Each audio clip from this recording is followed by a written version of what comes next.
Hey guys, welcome back to my channel and today we will see part 4 of accounting question। इससे पहले 3 video already हो चुका है। जिन्होंने नहीं देखा है जाके देख के आओ, तब आपको ये समझ में आएगा, नहीं तो नहीं आएगा। ये वीडियो देख के कोई फ़ायदा नहीं है जब तक आप पहला दूसरा तीसरा नहीं देखोगे। ठीक है, तो सबसे पहले हम लोग देखते हैं ये जो क्वेश्चंस है ना, these are related to part 3। ठीक है, पार्ट 3 और पार्ट 2 में हमने जो पढ़ा, ठीक है, उससे रिलेटेड है ये वाला। ठीक है, तो हम लोग देखेंगे write an example of each transaction. You have to write the example of each transaction. सबसे पहला है कि आपको लिखना है कि कौन सा ऐसा ट्रांजेक्शन है जिसमें एसेट बढ़ता है और साथ साथ लाइबिलिटी बढ़ता है। सोचो, एसेट बढ़ता है और साथ साथ लाइबिलिटी बढ़ता है। और जिन बच्चों को एसेट लाइबिलिटी वगैरह का मतलब नहीं पता, पहले चैप्टर नंबर 2 देखो। ठीक है, चलो सबसे पहले बताओ कि ऐसा क्या है जो एसेट बढ़ता है और साथ साथ लाइबिलिटी भी बढ़ता है। सोचो, दिमाग लगाओ। मान लो मैंने खरीदा, परचेज्ड गुड्स, सामान खरीदा, परचेज गुड्स। ठीक है, सामान खरीदा तो एसेट बढ़ गया। ठीक है, एसेट मतलब सामान, ठीक है, जो खुद का पूंजी है। ठीक है, परचेज गुड्स। ठीक है, अब सोचो कि हम दो चीज़ में ख़रीद सकते हैं, कैश में ख़रीद सकते हैं या फिर क्रेडिट में ख़रीद सकते हैं। अगर कैश में खरीदेंगे बेटा तो लायबिलिटी तो बढ़ेगा नहीं। ठीक है, तो हम लोग क्या कर देंगे, purchase goods on credit. Credit में सामान अगर हम खरीद लिए तो यहाँ क्या हुआ, हमारे पास एसेट भी बढ़ गया और लायबिलिटी में हमारा क्रेडिटर भी बढ़ गया।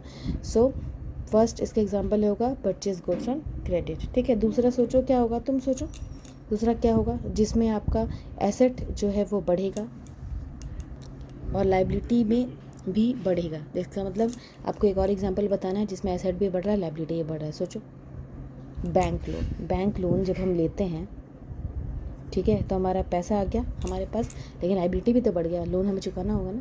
ठीक है, इसी तरह आप मन में सोचो कि और क्या एग्जांपल्स हो सकते हैं। Let's see point number 2, increase in one asset, decrease in another asset. ऐसा कोई एग्जांपल देना है जिसमें एक एसेट बढ़ता है तो दूसरा एसेट घट जाता है। सोचो, एक एसेट बढ़ता है और दूसरा एसेट घट जाता है। सोचो, परचेज करते हैं कोई गुड्स ऑन कैश, क्या होगा, सामान खरीदे कैश दे के तो कैश घट गया, डिक्रीज इन अदर एसेट। ठीक है, और गुड्स खरीदे, एसेट बढ़ गया। So increase in one asset, decrease in other asset. सोचो, और अगर हम परचेज करते हैं कोई शेयर या इन्वेस्ट करते हैं, इन्वेस्टमेंट करते हैं। ठीक है, जब इन्वेस्टमेंट हम लोग करते हैं तो क्या होता है, इन्वेस्टमेंट तो हमारे पास आता है, ठीक है, वो हमारा एसेट हो गया, लेकिन साथ ही साथ पैसा निकल जाता है ना, तो वो भी हमारा डिक्रीज इन एसेट हो गया। समझ आ रहा है, दिमाग दौड़ाओ। अगर पहला दूसरा तीसरा वीडियो नहीं देखे तो दिमाग दौड़ाओ। ठीक है, पढ़ो उसको, देखो, उसके बाद ये तुमको समझ में आएगा। तीसरा, इंक्रीज इन एसेट और दूसरी तरफ से increase in owners capital also. सोचो, ये बड़ा इंटरेस्टिंग है। अकाउंटिंग क्वेश्चन इसी के साथ स्टार्ट होता है, एसेट भी बढ़ता है और ओनर का कैपिटल भी बढ़ता है। क्या होगा, स्टार्टेड बिजनेस विद कैश। सोचो, दिमाग लगा, होता है कि नहीं, started business with cash. How, जब भी कैश इंट्रोड्यूस होगा तो इंक्रीज इन एसेट हो गया। ठीक है, साथ ही साथ कैपिटल भी तो बढ़ रहा है हमारा। ठीक है, दूसरा सोचो, रेंट रिसीव्ड हुआ, सैलरी नहीं, सैलरी पेड नहीं होगा, रेंट रिसीव्ड हुआ, कमीशन रिसीव्ड हुआ, ये समय क्या होगा, पैसा भी बढ़ रहा है और कैपिटल भी बढ़ रहा है। ठीक है, चौथा नंबर देखो, decrease in asset, asset decrease कर रहा है और लाइबिलिटी भी डिक्रीज कर रहा है। ठीक है, मैं क्या बोल रही हूँ, डिक्रीज इन एसेट और डिक्रीज इन लाइबिलिटी।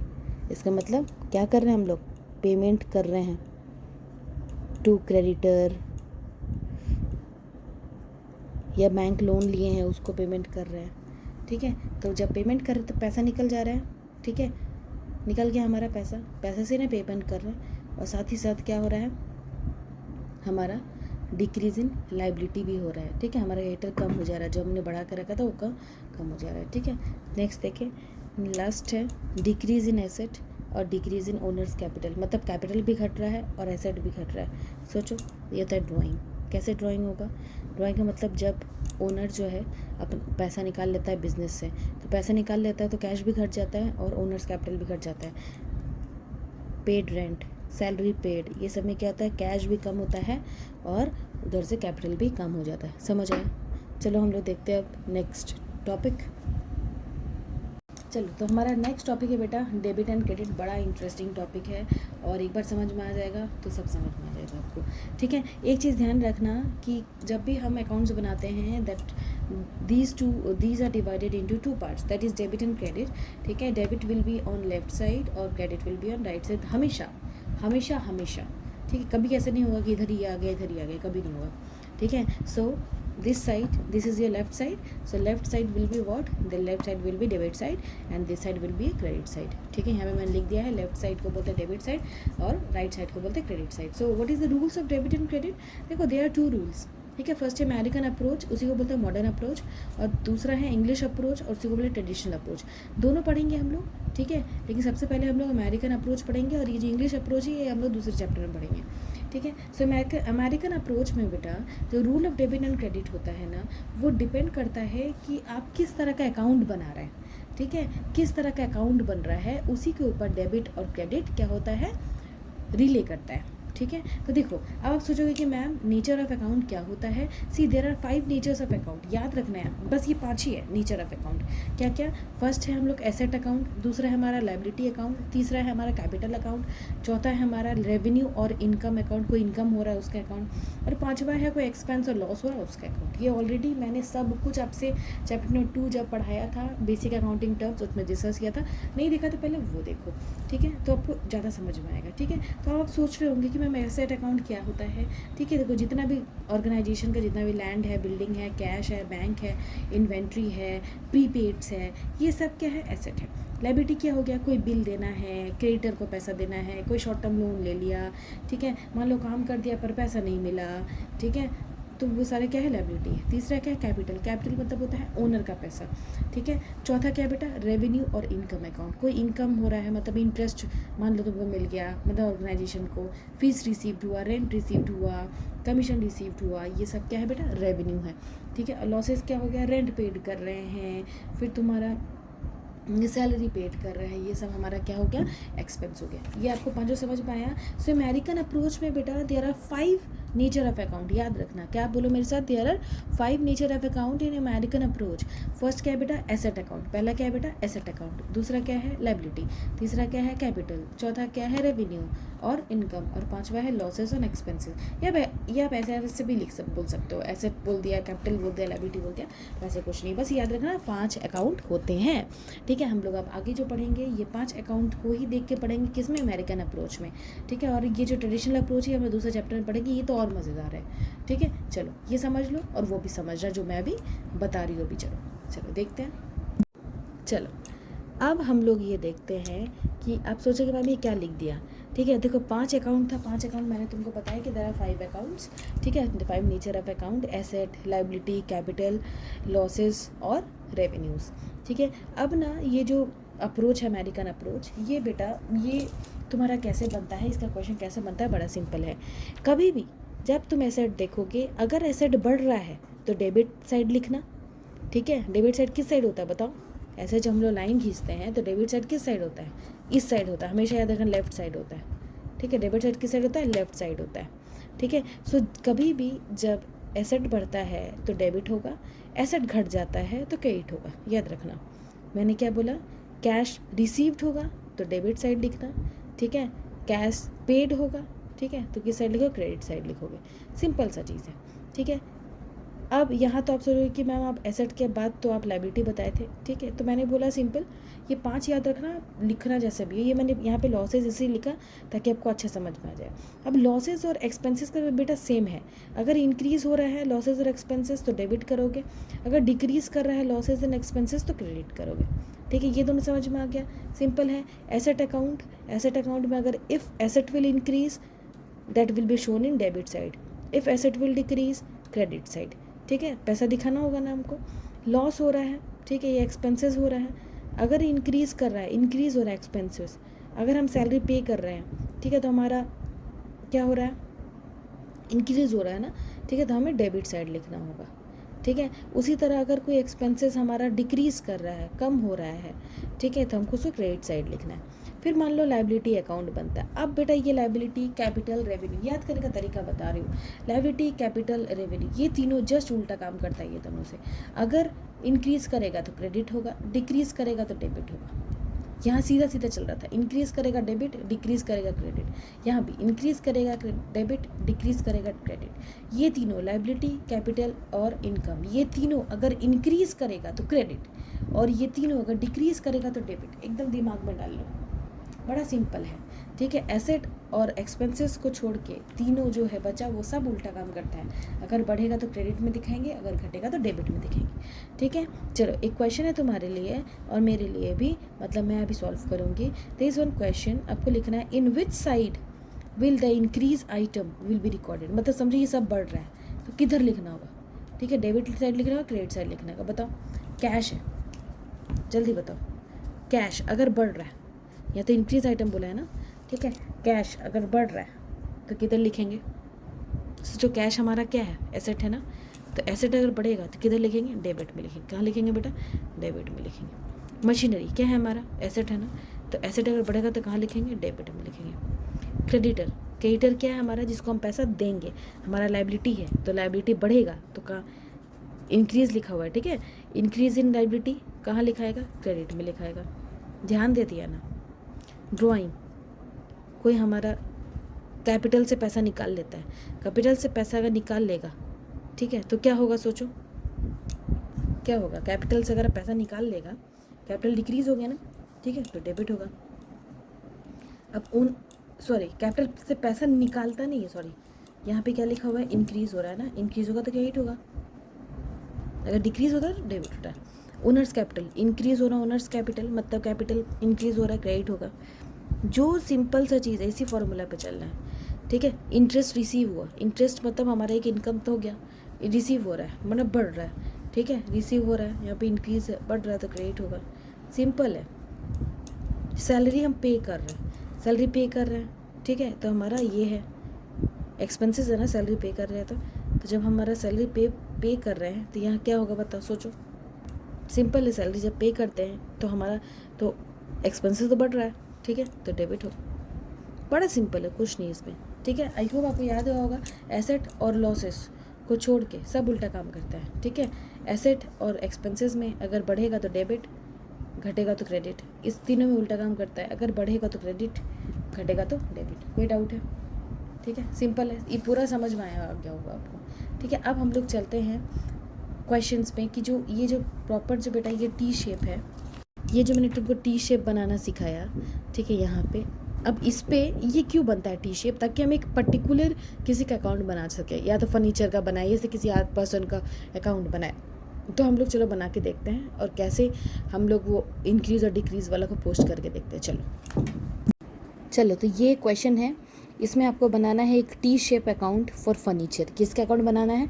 फर्नीचर का अकाउंट बनाना है। और जो प्रॉपर साइड है, जो मैंने अभी आपको बताया, एसेट बढ़ेगा तो क्या होगा, घटेगा तो क्या होगा, ठीक है। क्योंकि देखो फर्नीचर एक तरह का एसेट है, राइट, आपको पता है फर्नीचर एक तरह का एसेट होता है, ठीक है। तो उसके बढ़ने घटने से कहाँ पे क्या होगा वो हम लोग चलो देखते हैं।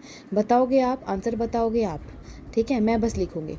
सबसे पहला, फर्नीचर परचेज्ड फॉर 20,000। अब बताओ, फर्नीचर परचेज हो रहा है, इसका मतलब एसेट क्या हो रहा है? बढ़ रहा है। तो जब एसेट बढ़ता है, ठीक है, तो हम लोग किधर क्या खरीदते हैं, किधर लिखते हैं, ठीक है। 20,000 से कर रहा है तो इसका मतलब फर्नीचर आ रहा है हमारे पास, ठीक है, तो फर्नीचर अकाउंट है, ठीक है। तो किधर लिखेंगे? जब एसेट बढ़ेगा तो किधर लिखेंगे, जल्दी बताओ।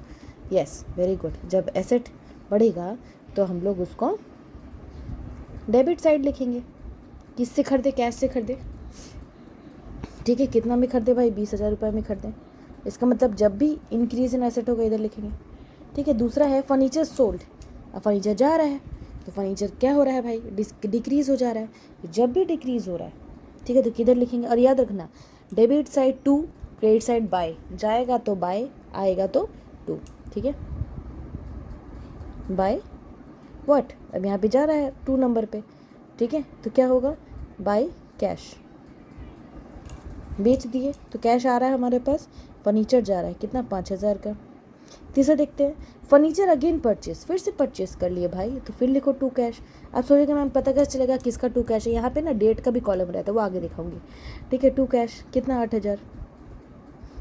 ठीक है, अब ओल्ड फर्नीचर डिस्कार्डेड हो गया, मतलब ख़राब हो गया, ख़राब हो गया। ठीक है, उसको हम लोग बेच दिए 2,500 में, तो सामान चला गया हमारा। ठीक है, तो बाय डिस्कार्डेड फर्नीचर है, कितना का भाई, 2,500 का, राइट। पांचवा देखते हैं, value of furniture was reduce by 2,000। ठीक है, 2,000 से वैल्यू डिक्रीज़ कर गया, तो डिक्रीज़ कर गया। जब भी वैल्यू डिक्रीज़ करता है उसको डेप्रिशिएशन बोलता है, जब भी कोई सामान का वैल्यू घटता है तो उसको डेप बोलता है, डेप्रिशिएशन। कितना, 2,000। ठीक है, वैल्यू डिक्रीज़ कर गया मतलब एसेट डिक्रीज़ कर गया। ठीक है, अब चलो टोटल निकाला कितना आता है, देखो किधर का ज़्यादा है टोटल, इधर का ज़्यादा है, 28,000 टोटल है। टोटल कितना है, 28,000। तो इधर टोटल है तो इधर भी तुमको 28,000 ही लिखना होगा। ठीक है, टोटल हमारा 28,000। तो पर इधर कितना, देखो इधर कितना, इधर है 5, 6, 7, 8, 9, 9,500 है। कितना है हमारे पास, यहाँ का टोटल कितना हुआ, टोटल है 9,500, है ना। ठीक है, तो अब हमको बैलेंस लिखना पड़ेगा। तो बैलेंस कितना बचा, ये दोनों को माइनस करो, 9,500 का 28,000 में से, तो 18,500 विल बी योर बैलेंस। समझ में आया, कोई डाउट है। ठीक है, टोटल कर दोनों साइड, जिधर कम है ठीक है उसको बैलेंस में लिख दो। कोई डाउट है, चलो एक और क्वेश्चन देखते हैं। चलो ये क्वेश्चन देखो बेटा, बनाओ, prepare the proprietor capital account. इसका मतलब you have to make capital account. ठीक है, कैपिटल अकाउंट बनाना है। सोचो कैपिटल अकाउंट में एसेट बढ़ता है, ठीक है, तो क्या होता है, मतलब सॉरी एसेट नहीं, कैपिटल अकाउंट में अगर कैपिटल बढ़ता है, इंक्रीज इन कैपिटल तो किधर लिखेंगे, डिक्रीज इन कैपिटल तो किधर लिखेंगे। सोचो कहाँ क्या पढ़ाया था मैंने।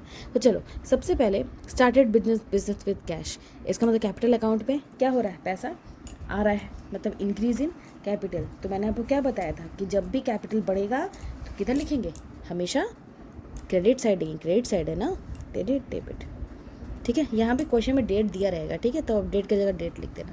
ठीक है, तो इस सर क्या है, मैंने क्या बताया था, टू इधर बाई इधर बताया था ना, तो बाई कैश, जब भी कैपिटल बढ़ेगा तो कैश इधर लिखेंगे। ठीक है, कितना, 75,000। ठीक है, दूसरा withdraw from business for personal use, personal use में हम लोग विड्रॉ कर रहे हैं, कितना विड्रॉ कर रहे हैं, 10,000 विड्रॉ कर रहे हैं। इसका मतलब हम लोग कैपिटल घटा रहे हैं, राइट, कैपिटल को हम लोग घटाते रहे पर्सनल यूज़ के लिए, तो जब घटेगा तो इधर लिखेंगे, राइट। इधर क्या लिखेंगे, हमेशा घटने को टू ड्राइंग लिखते हैं। ठीक है, विड्रॉ कर लिए, कैश विड्रॉ किए ना, ठीक है, कैश ही लिखेंगे, बगल में ड्राइंग लिखेंगे। ठीक है, कितना, 10,000। तीसरा life insurance premium paid, life insurance premium है किसका, लाइफ इंश्योरेंस किसका होता है, पर्सनल अकाउंट है ना, लाइफ इंश्योरेंस प्रीमियम तो पर्सनल है। ठीक है, किसका पर्सनल है, प्रोप्राइटर का, ओनर का पर्सनल अकाउंट है। ठीक है, तो कितना पे कर दिया, चला गया ना पैसा, टू कैश, कितना गया, लाइफ इंश्योरेंस, ये भी एक तरह का ड्राइंग हुआ है ना, 13,000। फिर ये सोल्ड पर्सनल इन्वेस्टमेंट वर्थ 15,000, बेच दिए, क्या बेच दिए, 15,000 का at a profit of 5% and bought this business on the same date. ठीक है सर, क्वेश्चन फिर से पढ़ लेते हैं। सोल्ड पर्सनल इन्वेस्टमेंट, ओनर का खुद का पर्सनल इन्वेस्टमेंट था, बिजनेस का नहीं था। ठीक है, पर्सनल इन्वेस्टमेंट 15,000 का 5% प्रॉफिट में बेचा, तो 15,000 का 5% 750 रुपये होता है, तो 15,000 का बेचा 15,750 रुपये में, पर्सनल इन्वेस्टमेंट याद रखना। अगर ऐसा नॉर्मल होता ना ये पर्सनल इन्वेस्टमेंट, तो ये ना तुम्हारा नहीं दिखाते हम, लेकिन आगे देखो क्या, and bought into business on the same date, और उसी पैसा को बिजनेस में लेके आ गए, कितना को, 15,750 रुपये को बिजनेस में सेम डेट पे लेके आ गए। ठीक है, तो अब वो तो पैसा बिजनेस में आ गया, तो अब जब बिजनेस में आ गया तो क्या लिखेंगे, बाई कैश, कितना आया, 15,750, इसका मतलब 15,000 प्लस 7%, जो सॉरी कितना परसेंट था, 5% था, 750। डाउट है, समझ में आया, 15,750 रुपये। ठीक है, अब हम लोग एक और देखते हैं, लास्ट लॉस है, जब लॉस है तो इधर लिखेंगे, ऑब्वियस सी बात है, जो भी हमारा डिक्रीज़ करेगा तो इधर लिखेंगे to law profit and loss. ठीक, कितना हो रहा है, 5,000 प्रॉफिट एंड लॉस हो रहा है, ठीक है। तो टोटल हम लोग करेंगे, अब करो टोटल करो बेटा। जब तुम टोटल करोगे तो तुमको इधर का टोटल ज़्यादा मिलेगा। कितना मिल रहा है? 90,750, राइट। इधर भी लिख दो 90,750। तो इधर का टोटल कितना हुआ? ठीक है, जितना भी इधर का टोटल होगा उसको माइनस करोगे, ठीक है। तो बैलेंस कितना आएगा? 62,750। टू बैलेंस CD, ये सब बताऊंगी बात। To balance CD, to balance BD क्या होता है, ये आपको एक समझ में आ गया? कोई डाउट है? ठीक है, इजी था ना। इसी के साथ बेटा एक क्वेश्चन मैं आपको दे रही हूँ, वो क्वेश्चन आप बनाओ, ठीक है। और मिलते हैं हम लोग अब नया चैप्टर के साथ। ये चैप्टर अब ख़त्म हो जाता है। आई होप आपको समझ आया होगा। अगर समझ आ जाए, समझ में आ रहा है, ठीक है, तो आपको बस एक छोटा सा लाइक और सब्सक्राइब भी ही करना है, ठीक है। मैं देख रही हूँ कि बच्चे देखते हैं पर सब्सक्राइब नहीं करते हैं, लाइक नहीं करते, ठीक है। तो ये भी मेरे लिए भी एक मोटिवेशन होगा। तो लाइक एंड सब्सक्राइब करें। चलो बाय, टेक केयर।